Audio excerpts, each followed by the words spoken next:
Here you go. What are some beginning level inking tips you think should be avoided? Oh, inking tips you should avoid. I'd recommend avoiding doing Ursula can actually draw. Oh, you're right. You can actually show off. I'd recommend avoiding doing like chicken scratch lines, so using multiple lines to create one line. So for example, say I'm drawing like Tammy's face. So like instead of doing like lots of like little lines to make her face shape happen. Cause like see how like stiff that is and it makes the line kind of chunky. It's hard to like keep it all the same size. Like some bits are like kind of bulkier than I'd want them to be. Um, I would recommend instead using one line as much as possible. Like obviously sometimes you have to like use multiple lines for something, but wherever you can, use one stroke because you'll get smoother lines. You can do more. You can be more consistent with like line weight, and yeah, it'll look a lot nicer and a lot less stiff. As a non-artist, I've noticed that even really sketchy, like chicken scratchy looking comics actually have really fluid lines. Yes, definitely. Like you might look at them and be like, but they chicken scratch, but actually they're very intentional about their scratches. Totally. And like sometimes I'll make things look kind of sketchy, but I'll usually do like a line that I want. And it does mean you have to like erase and redo lines quite a bit to get what you want, but sometimes I'll go back and I'll add in like sketchiness and texture and stuff. There's another question. Any advice on doing large blocks of ink in your line art like you're doing now, Ursula? Question. That's something I've been wanting to get better at, and you're good at it. Oh, thank you. So I definitely, when you're doing like big, like chunks of black and white, kind of figure out where your focus is. Actually, this Amanda one's a pretty good example. So I plan to fill in like all this white space here with some really textured dark lines like that. So Amanda will be like the lightest figure in this panel, where everything else is very dark. Like I've shaded in Trixie and Tammy, and then Amanda will be just this one white patch, so she'll stick out. So I'd recommend finding kind of like what's your focal point. Oh, Serena's barking outside.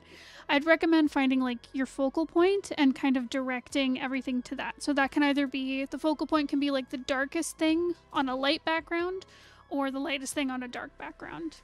Try to find other examples of that. You can also use like black and white to kind of direct things. So I have this background where I could have done like a full black fill so that Tammy here would have been the only, would have been like the focal point. She'd be like the white spot on the black background. But I was like, no, I want the direction to go to the next panel. So I kind of followed this line here. So it points to Amanda and then brings you down to the next panel. So I think those are some good ways to look at it. Yeah, you gotta use your negative space. And if you have a character like Amanda who has dark hair, she works really well on like lighter backgrounds when you're showing just like her face. Whereas someone like Tammy and Trixie, who are all very like light colored, you can use them on dark backgrounds a lot more. So yeah, hopefully that helps. Do you use Procreate for your comics? Have you ever used anything else? I have a hard candy, that's why I sound weird. Yes, so I currently use Procreate to do all the drawing. I do like the layout and stuff, like the panel lines and the gutters and stuff and speech bubbles. I do that all in Photoshop. I have also used Clip Studio Paint in the past, which I really like. I use Procreate just because I really like drawing on the iPad. And it was a very affordable program, and I like how it works. Whereas I also like Clip Studio for drawing comics. And Photoshop I use for color comics just because I like the color profile it does better. And I like Photoshop for typography and text layout stuff. How do you draw clothes? Ooh, get reference. Wow. Use reference, honestly. Like, study how clothing drapes on bodies. Get pictures of people wearing clothes and just draw the clothes. That is just the best way to learn how to do it. Yeah, learning drapery is part of it too. Yeah, definitely. Like, Stop study. opening and closing the thing with your foot. Sorry, I have to fidget. I love you. I love you too. But yeah, definitely. Yeah, like study how cloth drapes over different things, not just like people, but like different objects, and you can you'll learn how drapery and gravity and stuff works in general. How do you deal with being an artist but never being considered for art in a group project, or just being considered less good at art? Oh heck.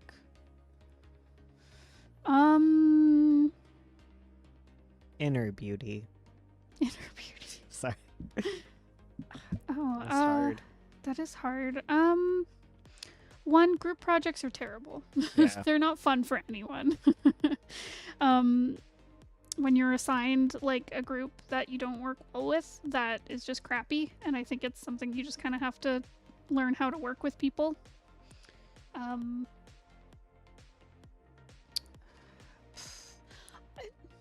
Yeah, I think that's kind of, you just have to be able to work with people. You can offer to do art stuff, but if no one will take it, then I don't know, what can you do?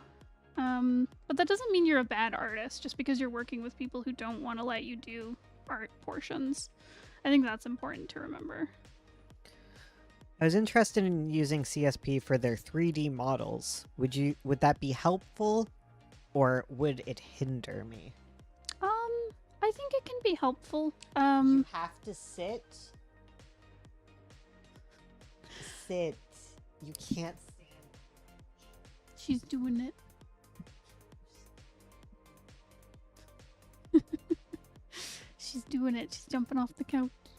Okay. The 3D models can be helpful. It can help you kind of nail down a pose that you can't find like other reference for. I think it can also help with just like understanding something in 3D. However, I do know the Clip Studio ones are very like anime and very stylized. And it might lead to things feeling kind of awkward. So I'd recommend to, in tandem, do figure studies and study from life as well, just so that you can get kind of a good understanding of like how things look in reality, and then translate that to a stylized thing instead of starting stylized, if that makes sense. It sounds like they're like a last resort. Yeah, Or I think middle resort. Middle resort. Yeah. They can be used in tandem. I think the They're best probably thing... good for buildings. Yes, definitely. Buildings. More geometric stuff. Yeah. And if you can't find... If you say you have, like, characters in, like, a specific pose that you can't find, like, I think that's a good thing to use.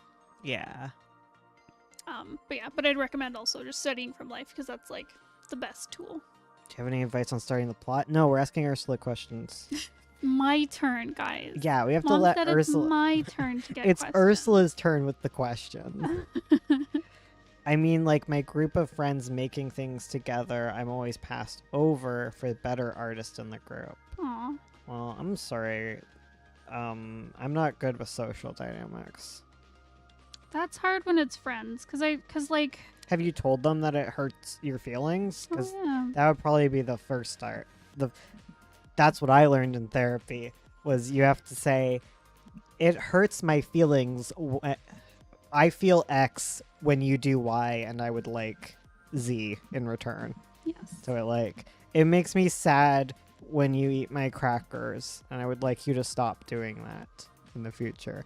And they may not agree with you, and if they don't make this kind of like money move, they don't like change at all, then like get new friends. If they're like, well, you're just bad at art, we don't want you, like, That's really mean of them. then that's not really a friend. No. But if you tell them that it hurts your feelings and you get a little vulnerable, and yeah, they might not realize. Yeah. If they don't realize, then, things are good. If they do realize, then they're not great friends. Yeah, exactly. Then they're just, I don't know, Yeah. using you for whatever. And more artists, the merrier. God. Literally. There's so much opportunity for artists to work together. There's Like, so much find work people, that needs done. Find people who want to use your work because you are a lovely artist. I usually draw the hair too massive. Any tips for proportions? Draw from life. Life. Life. Sometimes it can help too when you're having like proportion issues to like draw it out, then put it down for a little bit and take like a step away. Because sometimes when you're first drawing something, you kind of get too in the weeds. And it's hard to see kind of like the bigger picture. So sometimes just putting it down for a day and coming back, you can kind of catch when you have a problem. And it's good when you realize that you have a problem, like I'm drawing hair too big or something. I'll just say all your characters are from the 80s. Solved. Done. It's the 80s. It's supposed to look big. Supposed to. It's just hairspray. They're anime. Anime 80s. Yes. I'm beginning to make comics in black and white. Wait. When beginning to make comics, is black and white easier than color comics? Yes. Yes. It's Black- one large thing less to worry about. People treat color like it is like one step. It is like multiple steps. So many steps. Like it's like tripling the amount of work you have to do compared to black and white. And it costs triple the cash to print it. Exactly. Which is a headache because then you can't deal with print on demand, which is like when you're starting out, because you don't have to deal with managing a stock, which is the whole thing. See, what you gotta do is start with black and white until you make it big, and then you hire a colorist. How do you ink trees without them looking stinky? Oh, what are you? I'd have to see these trees. I'm not sure how to help you. I'm sorry. How do you deal with character design? I feel like I keep changing what I want and color scheme. I feel like I have been doing character design for weeks and not getting a solid design. I find it helps to have like a really solid understanding of the character before you go into design. Like it is hard because a lot of design is really subjective. Because you can have a whole bunch of different like shapes and colors and design motifs like mean different things. But it's really important to understand like what would my character wear, what's their personality, what purpose do they have in the story. Because if you have, say, like, because a main character is going to have like a very different design than, say, a side character or a villain. I usually start with like, here's their personality, here's their function, and then I go from there. And so I'll be like, okay, I have a main character. She's really sweet and motherly and affectionate, so I'm going to use very like round shapes with her. And okay, so what are some colors that are like motherly and affectionate? Well, why not like pink and yellow, like pastels and stuff like that, and go from there. And sometimes I'd say like once you make a design, like have someone else look at it too. Yes, get other eyes on it so they can tell you like their impressions of this character, because sometimes you might see a character and be like, yes, they are stoic and dark and cool, and someone looks at them and they're like, they look like a dork. Okay, next question. Anyways, There's a lot on character. What helped you create backgrounds that felt like your more exaggerated characters actually existed in?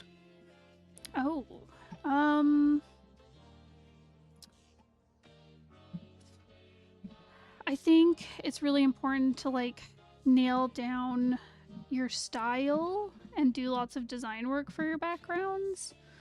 That helps a lot with 9 Point. I guess it helps with Magpie too, because I'll draw backgrounds, but I'll ink them in the very same like heavy stylistic way that I'll say draw the characters, or like really moody stuff like this background I'm working on, and I'll just like apply that on top of my backgrounds. But yeah, but it definitely helps to like design out your background and give it as much personality as when you're designing your character. Background settings are characters in and of themselves. Exactly. That's important to know when you're writing scenes too. That's why adding settings also increases everything. Yes.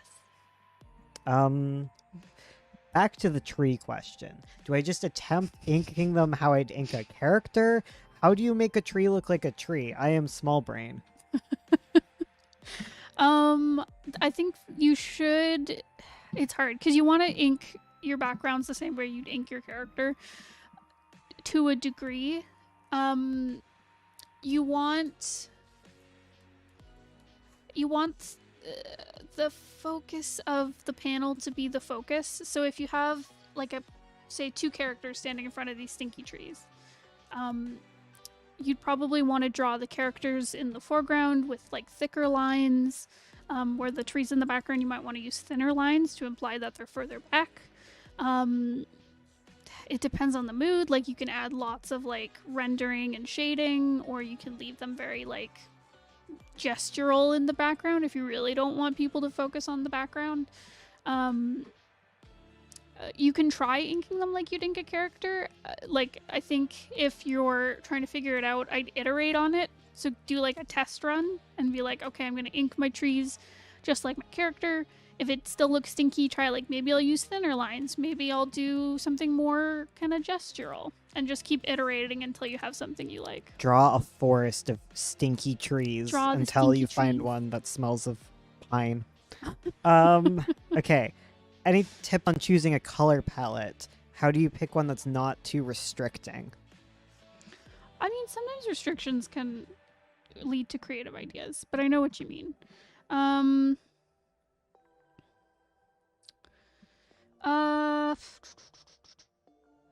It helps to...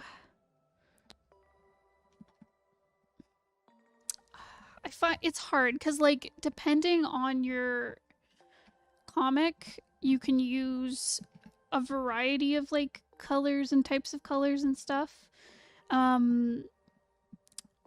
To, like, you create different moods and use them for different settings and stuff. I'd recommend... I like one thing I do is I tend to apply like I guess like a treatment to all my colors. So like say like I don't know, for say like a kind of like gloomy comic, I might make everything like a little bit desaturated and use kind of like more cool tones, because I can still have like a yellow, but I can make it a bit cooler, for example. Make your comic black and white. You don't have to deal with anything. True. Done. Fixed it. Sorry. But yeah, but it totally depends, because like for something like 9 Point, like I'm using like a whole bunch of different tones, because like we have some it's like an adventure. Yeah, but that's like a huge comic where it's gonna have lots of different settings and stuff, because I have some like more earthy like forest scenes, and then I have like a more pastel kind of like castle scene, and then there's like a really dark cloudy like mystical scene, like Yeah. so you can go all over. But yeah, also Leave a like or you'll go to hell. Damn.